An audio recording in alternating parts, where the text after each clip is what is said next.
Silence! This is a library! Shh! Welcome back to Game Wolf Plays Blood, and I'm speaking in the virtual library today. That's where we're going. Actually, I don't know if you've been to libraries lately, but something I found out about libraries generally, if you're just going somewhere, is don't just trust your local library. You might think that due to the rise of the internet that misinformation is traveling at the speed of light, but the thing with library is that there's still misinformation within published books, even by like the more scientific of our authors. Well, when it comes to nonfiction, anyway.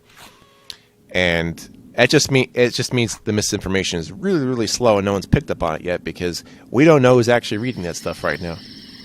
So keep that in mind. That always take what you read with a pinch of salt, even if it does have bibliographies, and reference papers and all that good stuff. The way I see it, though, is that if you want to remake the library for the modern age, you should get a lot of computer administrators to have the databases, which I'm sure they already do that now, but I'm saying that in like a much larger scale. Don't just have old books. Keep copies of old books. Or do you not want to do that and be like, yeah, like if someone wants to borrow a book, just copy the book for them. That's actually not too hard considering it's mostly text for the most part. Anything that isn't, like books with images, we have scanners. Perhaps you've heard of them. I'm just saying, man. I know libraries need to make money. I get that, but for the most part, I think the best kind of library might be a non-profit. Are libraries non-profit from wherever you're from? Whoever's watching this? I've thought about actually working for a library myself. But, I'd probably have to work at the world's first video game library, which I am more suited to, obviously. So, if you guys know about a video game library, maybe somewhere in New York or California, most likely, invite my ass, please. Oh, well, I guess I could just work at like a knockoff cartridge store or something. Here for the memories! Oh no, the zombies are stuck in the library because they don't have the brains to comprehend the English language. Oh no! Ah! Also, yeah, game preservation societies, keep doing what you're doing. I couldn't possibly continue to do this stuff without you. In fact, if I ever have to donate to okay, I am donating to some people sometimes, depending on things. Like, if there's a one-time, this is going to charity telethon sort of thing, I'd be like, okay. But I have to actually... I have to look up your charity. I'm not saying I'm suspicious of your charity. I'm saying I need to know what your charity does and where the money's going towards to make sure you have the right plan of accruing the funds and allocating them to the appropriate ways of actually helping someone rather than just throwing money at the problem. Because I'm into actually solving my problems. I don't want to throw money at people and be like, here's your money. No. I want to make sure it doesn't have to necessarily be for my benefit, but I feel like if you're not productive with money, you might be doing it wrong. Just saying. Oh yeah, I'll pay you to write a criticism of me. That will show I'm not biased. Of course. Conflict of interest could be put into the picture. I'd be like, yeah, I don't know. Might not pay you money if you criticize me. It's like, nah, I'll pay you to criticize me. I want to hear what the fucking shit you want to say about me. Plus, you'd be able to make more money. Instead of just doing it for free. You absolute idiot. Why make fun of me in the YouTube comments for free when I could pay you to do it? I'll pay you a modest fee. No. Can you imagine that? What an interesting business that would become. Instead of like review bots that like, say every company is the best, you get the opposite to make it look like I'm self-deprecating. Kind of reverse psychology of the audience. I think this is a brilliant idea. Let's run with it. Going into the library where I got the books, and sometimes I get a semblance of wisdom you never thought would exist that I made today. But how? How is this possible? The truth is, it's the same reason I forget a lot of things. I remember much more than I've forgotten much more than I ever remember. So the only reason I remember so much is because I've forgotten like 100 times more. So what I'm saying is, practice memorizing. Because if you don't, well, you won't remember that much.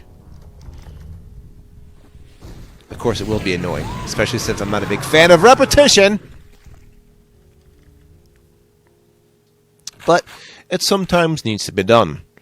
This repetition of repetiting, of repotatoing all over the potato counter. This is a book, sir, not a Wendy's. Okay. So, what kind of books have you read?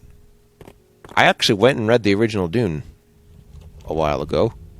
You know what, though?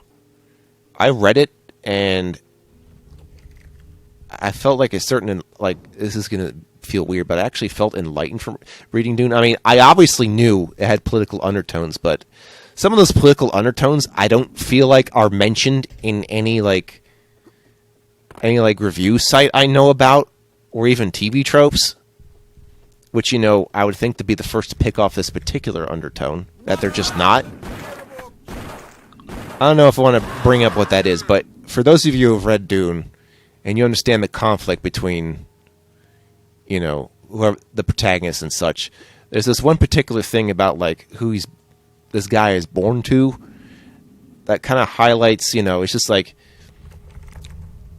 you know, the best of, you know, the sexes, or something like that. I'm not saying this dude's androgynous. I'm saying, like, he understands that there's, like, a balance to be had. You know. So I kind of see myself in that character. I don't know if he turns out to be a good guy later. I'm saying it's the only Dune book I read. I'm also saying there's this a rat generator. I think it's going to generate endless rats, so I'm not going to stay in here. I was just making sure I was killing them, and they were... Yeah, so they're just going to keep coming in. It's kind of annoying, actually. It's not even like you can get extra stuff from them, which would be nice. Anyway, that was a little bit serious conversation, wasn't it? But it's true. I'm an adult and I can talk about these... No, that's not it at all. Oh no, he said sexes. It's controversial. Yeah, okay. Maybe the controversy is people being different. Actually, yeah. It is controversial. By design, duh. How could a controversy exist without difference? Then there wouldn't be one, obviously. Oh wow, we got a picture of the organs again. Well, at least doctors can look back to the 1800s and be like, this was correct. Probably. You ever think about those organs in your body they don't mention a lot about? Like, how many times have you woke up one day and be like, I wonder how my pancreas is doing? Or, how are you hanging, gallbladder? Or, hey, lymph node system, are you 100% today? You're not gonna know that! And I know plenty about the human body, too. But apparently that stuff used to escape me, because I didn't even realize it was there. I think the lymph node system is the one system that wasn't mentioned to me when I learned about health in school. Although I did find out later, I'm just like, what? Why did no one mention this? Is that a well? I think we're nearly done with the level. This is actually pretty short. Which is kind of a shame, but, you know, a library can't be super leviathanly huge. Case of TNT. Would I read more fiction books? Sure. I really have to be in the right mood for it. It's a lot like why don't just go and watch TV. I'm not saying that it's about mindlessness. I'm saying it's kind of a passive experience. You know, media consumption that it is. Even though I end up just watching videos instead, so I don't know what I'm talking about. We'll see you next time, and that was the end of the Gothic Library.